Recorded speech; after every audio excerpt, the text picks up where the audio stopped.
Welcome to the Bite-Sized Brilliance Podcast. I'm your host, Dr. April Darley, and I want to talk about partner dynamics today. Back when I was a doctor, and if you are a doctor or a therapist listening to this, maybe even a coach, have you seen this pattern where all day long or even all week long, you have the same patients that come in and they have the same sort of disorder or complaint or concern? This is one of those weeks for me as a coach because I'm noticing that some of my clients are coming in and they're having issues with their romantic partner. So when I said I wanted to talk about partnership dynamics, you could expand this to include a friendship, a coworker, a business partner, because partner dynamics, you're going to see some of the same things popping up. Now, this week, my clients had anger towards their partners, and I use anger as an umbrella, and that can encompass the smaller emotions of anger like frustration, irritation, annoyance, or even disappointment. Their partner was doing some kind of behavior which triggered them to have this anger type response. Each individual had a slightly different scenario, but it had that commonality of my partner displayed this kind of behavior. I'm upset. I want to really unwind this a little bit. Their partner is usually not my client, so I can only work with the client's viewpoint and the client's information as they tell it.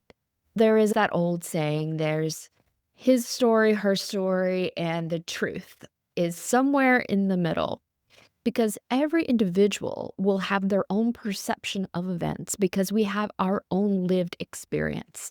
We have our own filter, moral code, value system, and we have what I call a mental playbook. Based on our life experiences, our values, our moral or ethical code, that is the playbook that we end up living by.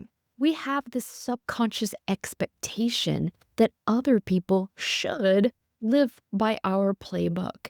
And when they don't, we end up feeling some kind of way. Anger, frustration, annoyance, sadness. What I see when it comes to couples is one person is almost like telepathically assuming that the other person knows what their playbook is, all the details, because they've been together for however many years. And that's not actually true. No one is a mind reader. No one lived your experience right there next to you. Even twins with the same parents and the same genetics do not end up having the same experiences based on perception. So you are truly out there wandering the world in a very unique way. And let me tell you, nobody else understands your playbook as good as you do. And if you haven't done a lot of personal development work or inner work, you may not even be aware of what your playbook is. And that can create problems as well. When we have these expectations for our partner because they're not behaving like we expected them to, we're going to get some kind of emotional response. If you've listened to this podcast before, and I hope you have, please share it with your friends if you love it, is that we have something called self-agency. Self-agency is our ability to do things. And our brain likes to trick us and tell us that we can't do things. If you think thoughts over and over that says, I can't, thoughts you continue to think become beliefs. And those thoughts and beliefs can elicit emotion. So I can't can make you eventually feel anger, helplessness, disappointment, sadness. We just have to trace that back to the beginning and look at your self-agency and go, you know what? Actually, you can. That's not really the issue. If you have healthy self-agency, you can do anything. But what is a limiting factor from there on out is, do you want to and are you willing to? When someone comes into work with me and they have written relationship issues on their intake forms, I will straight up ask them the question in the very first session. Do you want my help to stay or do you want my help to go? Based on their answer, my approach is going to be very different. Sometimes the client will tell me, I want your help to stay. But halfway during my program, they decide, you know what, I need to leave. Then we switch gears and we work on an exit strategy. Sometimes they tell me I want to go right from the beginning, and we work on things like confidence, self esteem, and the exit strategy. Sometimes they tell me I want to stay. And then we work on their ability to handle stress, to handle pressure, to look at their partner as not an ideal, but an actual human. Those relationships often end up getting better because when my client works through their own issues, they have better energy to bring to the partnership, and the other partner is less reactive. So I've seen every single scenario in that. I want to mention self agency. You can do anything. What do you want to do? What are you willing to do? Because it ties into the next concept of free will. You can make any choice that you want. You have free will to do that. What you are not free from is the consequences of that choice. So if you come in and say, I want help staying with my partner, I want to work on our issues, then you have made that free will choice with your self agency that says, I can stay. Now it really comes down to, do you want to? And are you willing to? Changes will have to be made. Now we're going to expand that a little bit. When you are thinking about making change or wanting your partner to change, you have to be ready, willing, and able to change. Sometimes the conflict or anger or frustration that my clients feel is they have a partner who is either not ready, willing, or able to change. I will say almost all of these partners have the ability to change. They have resources. They can. There is literally nothing preventing them from change except for readiness, willingness. They don't want to. And you can say they're not ready or they're not willing because of something like fear, but they're also not ready or willing to move through that fear. You have to look at the behavior and the choice. If your partner is not changing and you have communicated how that makes you feel, and they have even said, I'll work on that. Thanks for letting me know, but nothing happens. They don't want to, they're not willing to, or they're not ready. That puts you in a position where if you choose to stay in, then it will require a perception shift from you. This is the third thing I want to talk about. When we're doing a perception shift and you have decided you want to stay in this relationship or partnership, then I want you to look at the behavior that triggered you to feel anger in the first place. This is where I'm going to tweak your perspective slightly. When you look at behavior, I want you to really think about this. Is it the behavior itself that made you angry, i.e., what they did, or is it actually what they did not do?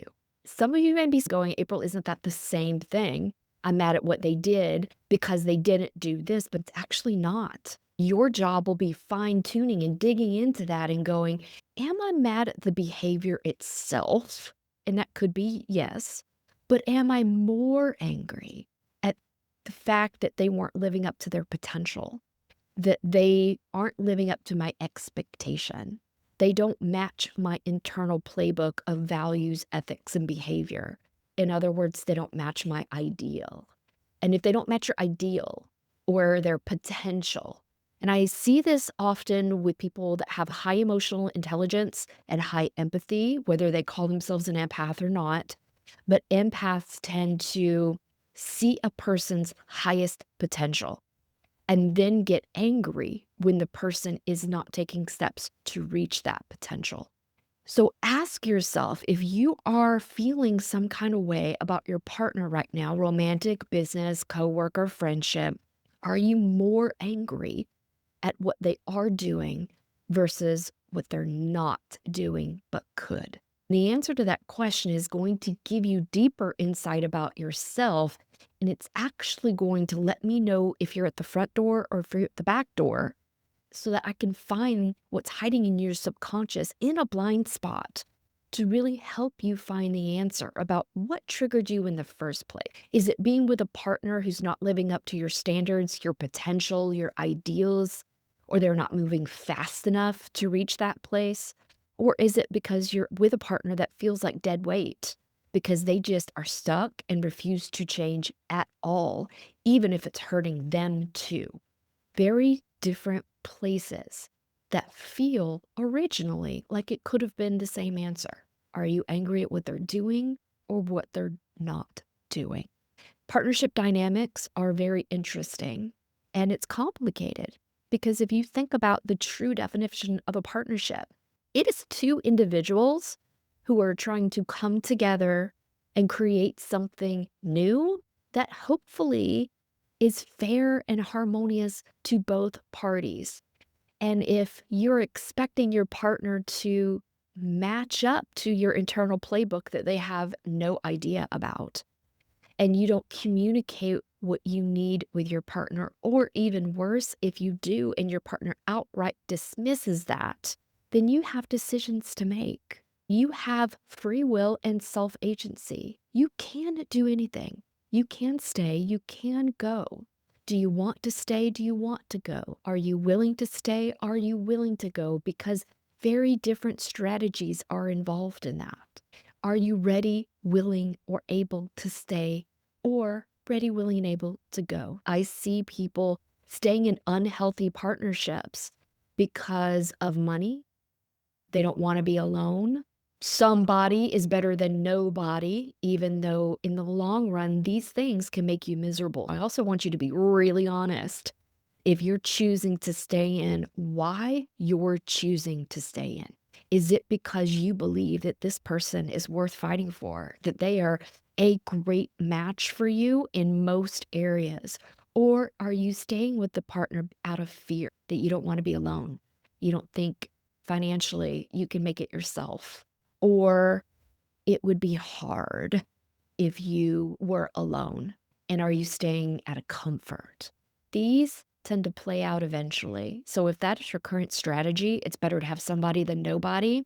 And I need their financial support because I don't believe in my ability to make it on my own. Or I would rather have the material comforts and be in emotional distress. I've made that trade off. If that's the case for you, great, own it and own the consequences of that, because you are free to choose anything you want, but you are not free from the consequences of those choices. When you have this true accountability, you may move different. You may strategize differently.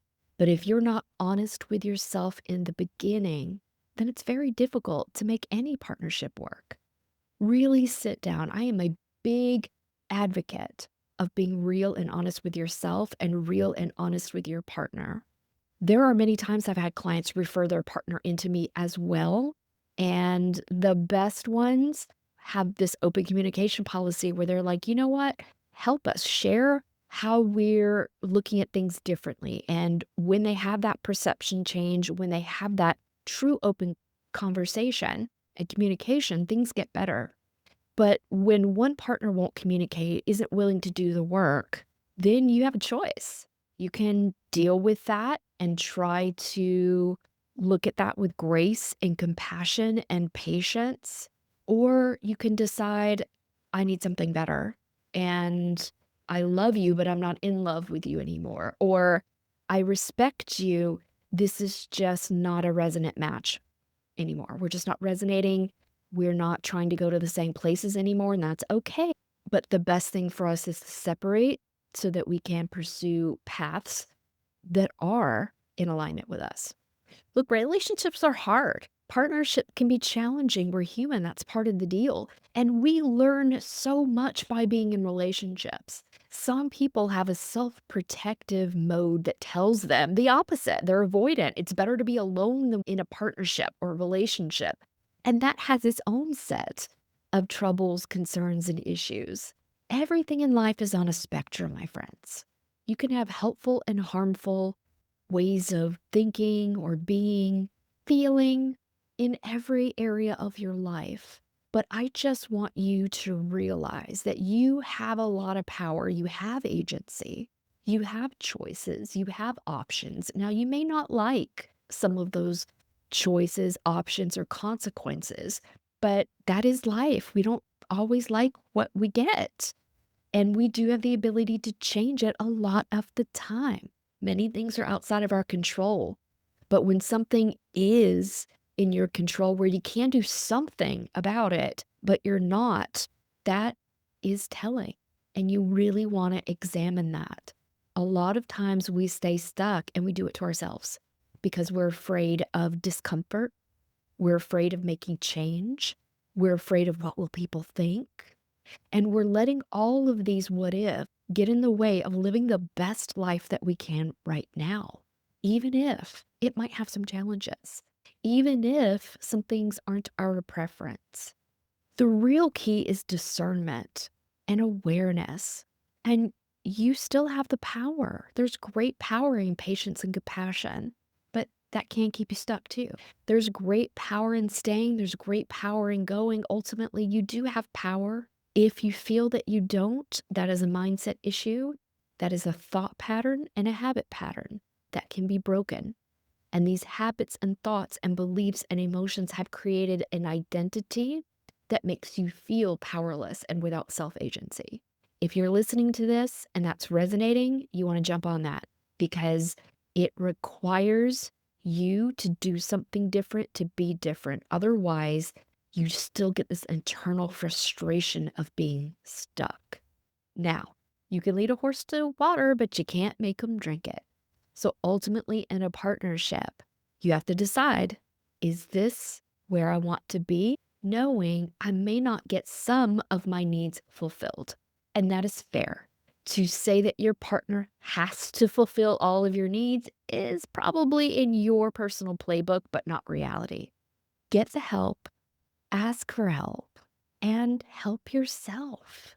These are really big things that you can do.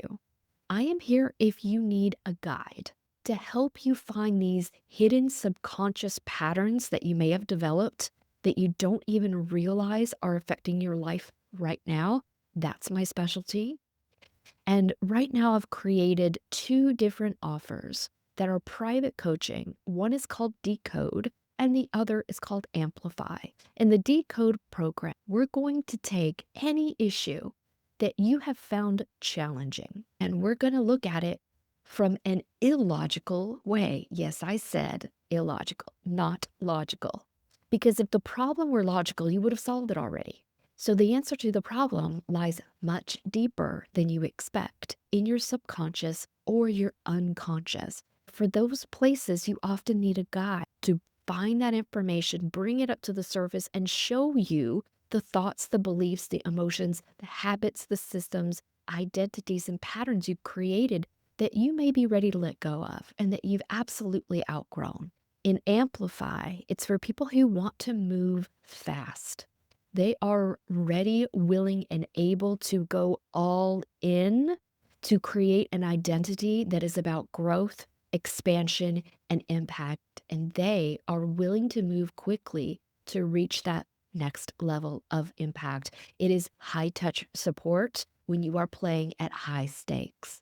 If you would like more information on either one of those, go to aprildarley.com. You can book a complimentary consultation and we'll get into which program might be best for you and how you can get started on decoding and amplifying your life or your partnership today. Until next week, my friends, goodbye.